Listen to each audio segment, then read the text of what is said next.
तो गुरुजी साहब, जब मैंने इसके बारे में पढ़ा कि आप जब सफ़र का आगाज़ किया, बड़े नौजवान थे, वैसे अभी भी आप जवान हैं काफ़ी, तो आप चंद रुपए लेकर तो निकल गए और साइकिलों पर चलते रहे पूरी दुनिया में, और बड़ा अच्छा किया आपने, क्योंकि इसी तरह इंसान ना जब गलियों में घूमता है तो ही वो जानता है कि ज़िंदगी क्या है, किसी भी मुल्क की, उसकी तहजीब, उसकी मुआशरत, और गाड़ियों में एयर कंडीशन कमरों में सोकर तो फिर नहीं जाना जाता है।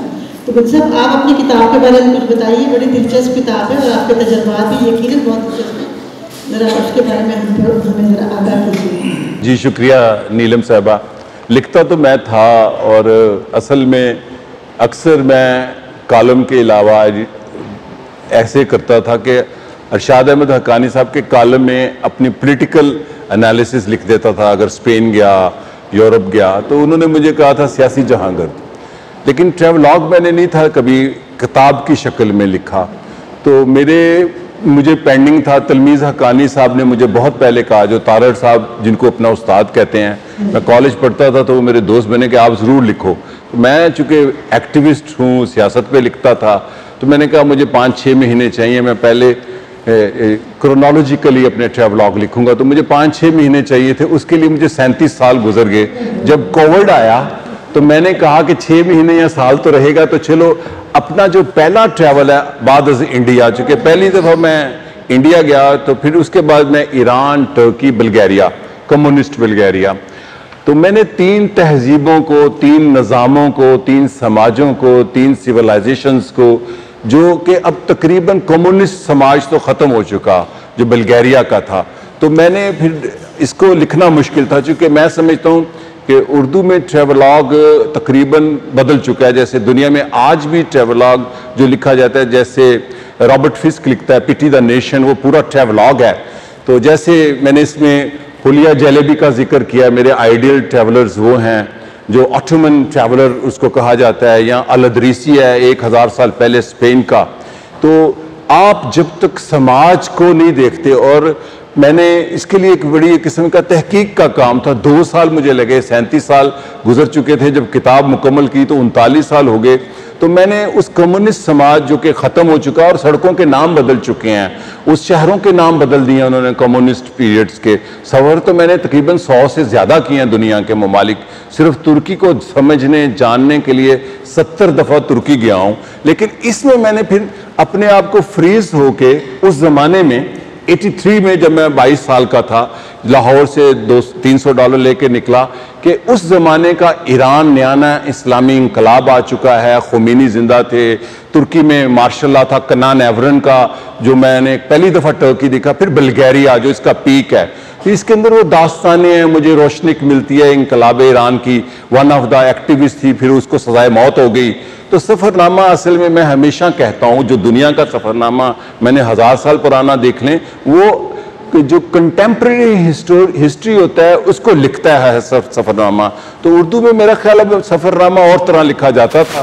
तो मैंने कहा मैं अपनी एक नई रवायत डालूं, इसके अंदर सोसाइटी, समाज, लोग, एंथ्रोपोलॉजिकल, उनके टेस्ट, उनकी हिस्ट्री, उनकी रूट्स, उनकी सरजमीन, और वो पॉलिटिकल सिस्टम और वो कैरेक्टर्स जो मिलते हैं। तो मैंने 2 साल लगाए, फिर लिख दिया। बहुत अच्छा किया आपने, कोविड का अच्छा इस्तेमाल किया, और आपने पहले से सफ़र कर रखे थे, ज़ाहिर तजुर्बे तो इंसान को याद रहते हैं। तो मेरा ख्याल है हमें भी ज़िंदगी में जो भी तजुर्बे हैं उनको हमेशा याद करके अच्छे रखना चाहिए। आपके सफ़रनामों में तारड़ साहब की तरह जगह जगह हसीनाएं मिली कि नहीं मिली? देखिए, मुझे हसीनाएं मिली, मैंने इसमें लिखा। हमारे सफ़रनामा नगार बल्कान नहीं गए, मैंने बल्कान देखा, लबनान देखा, काकेशिया देखा। बल्कानी हुस्न मेरा ख्याल दुनिया में नंबर 1 है, लेकिन हुस्न मैंने सिर्फ औरत तक महदूद नहीं है, हसीनाओं तक महदूद नहीं है। और मैंने जो समाज का हुस्न देखा, लोगों का हुस्न देखा, वो मौजू ही नहीं रखा। लेकिन एक हसीना मुझे मिली लबनान से, जो मेरी लाइफ पार्टनर है, वो भी मुझे सफ़र में ही मिली थी।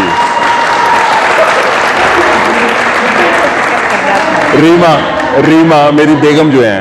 गुरुजी साहब, आप बताइए कि आपने इतने ज़्यादा मुल्क देखे, तो आपको कहीं ऐसा लगा किसी मुल्क में कि हमारे मुल्क से मिलता जुलता उनका है, या आपको सबसे ज़्यादा फ़र्क कंट्री कौन सी लगी? Very different. देखिए, बात यह है कि मैं बेसिकली अपनी ट्रैवलिंग में, रीडिंग में भी सिविलाइजेशंस का स्टूडेंट हूँ। इंसानी तहजीब का इर्तिका एक जैसा हुआ। अभी मैं गोबैकली तपे गया था, अब 93 में जब गया तो वो भी खोला नहीं था, लेकिन उसको तलाश कर चुके थे। जो गोबैकली तपे है और चतल हायूक है वो इंडस से मुख्तलिफ नहीं है, खुसूसन चतल हायूक जो तुर्की में है। इसी तरह जो सुमेरी तहजीब की अर्ली स्टेजेस हैं, 12,000 साल पुरानी दुनिया की पहली बस्ती वो मैंने देखी, जो 9,000 साल पहली बस्ती वो देखी, और एक नई बस्ती जो अभी टूरिस्ट के लिए नहीं खोली वो है काराहान तपे, सीरियन बॉर्डर के साथ। तो इंसानी तहजीब का सफ़र एक ही जैसा है, उसके अंदर जो असरात होते हैं वो मौसम और जियोग्राफी की वजह से होते हैं।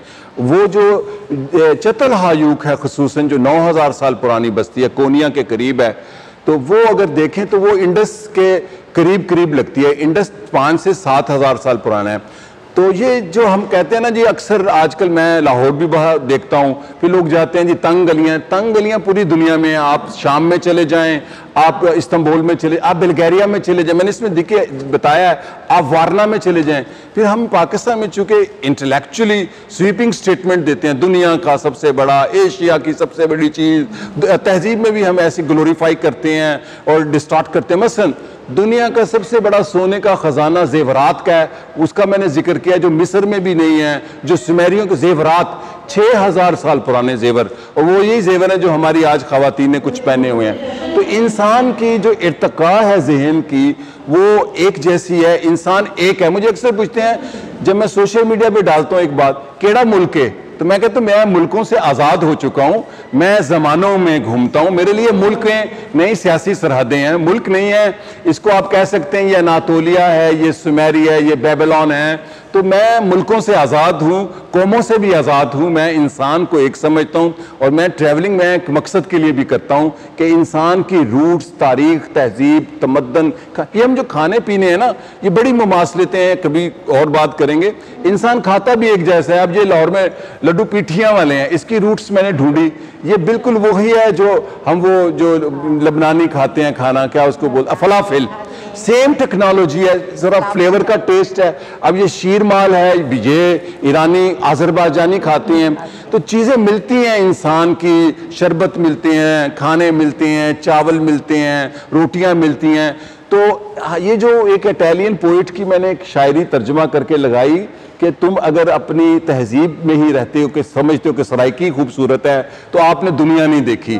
दुनिया की हर जबान खूबसूरत है, हर इंसान खूबसूरत है, इंसान ने जहां जहां तरक्की। और हाँ, एक बात आखिरी करूं, मुझे कहते हैं जी तहजीब क्या होती है। मैंने कहा जैसे इंडस वैली तहजीब याफ्ता थी, तो उस वक्त दुनिया में कहीं जाहिल भी रहते थे, जैसे आज भी दुनिया में कहीं जाहिल रहते हैं, कहीं मगरब में तहजीब है, दुनिया में ऐसे खित्ते आज हैं जहां जाहिल रहते हैं, तो वो उन तरक्की याफ्ता तहजीबें नहीं है। तो इंसान एक जैसा है, उसकी मुमासलत होती है। कि जब आप हिस्ट्री की स्टडी करें तो आपको लगता है कि शुरू जब हुए थे सारे कबीलों में बट गए, सहराओं में चले गए, और कज़न्स हैं, और हम आज कज़नों से लड़े हैं सारे एक दूसरे से, जब तो हम तो हैं तो कज़न हैं। तो ये बड़ी खूबसूरत बात की आपने। हमारा मकसद चलिए फिर एक्सटेम्पोर सुना दें।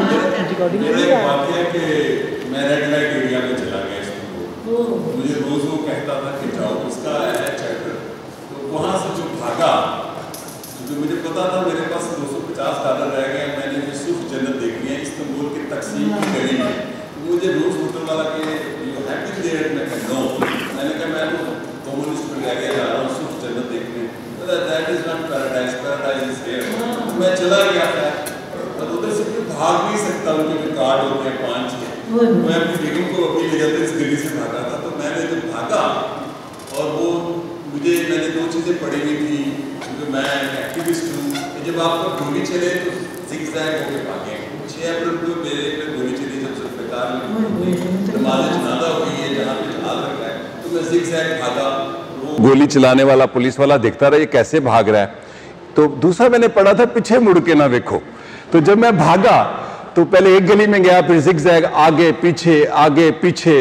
तो वहाँ पर मैंने ये लिखा है अपने इसमें कि लाहौर में तो पंजाब पुलिस पीछे लगती थी, यहाँ इस्तांबुल के पिम्प्स मेरे पीछे लगे हुए हैं। तो फिर वो भागते हुए मैं बिल्कुल एक मूसलाधार बारिश हुई, 1.5-2 घंटे भागता रहा और मेरा फेफड़े फटने वाले थे। तो लोग डर गए कि ये कौन है। रात 11 बजे इस्तांबुल का एक बियाबान इलाका था और मैं 12-1 बजे जब होटल पहुंचा तो मेरा वो कहरमान मर गया हुआ है, उस होटल में जाता हूँ अभी भी, 83 की बात है।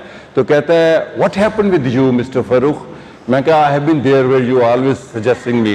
कहता है नाउ आई बिलीव। कहता है क्या हुआ? मैं भाग गया। कहता है I believe you now, you are a revolutionary.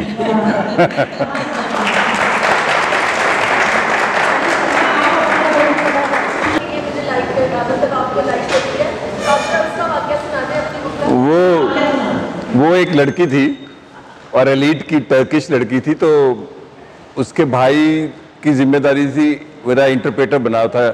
तो वो लेफ्ट के लोग थे, मैं उनके घर पहुंच गया जैसे टूरिस्ट पहुंचते हैं। तो उसने कहा मेरी बहन ने तुम्हें पसंद कर लिया है, तो शादी करना चाहती है। तो मैंने कहा नहीं, मेरी अम्मी पसंद करेंगी, मैं नहीं करता।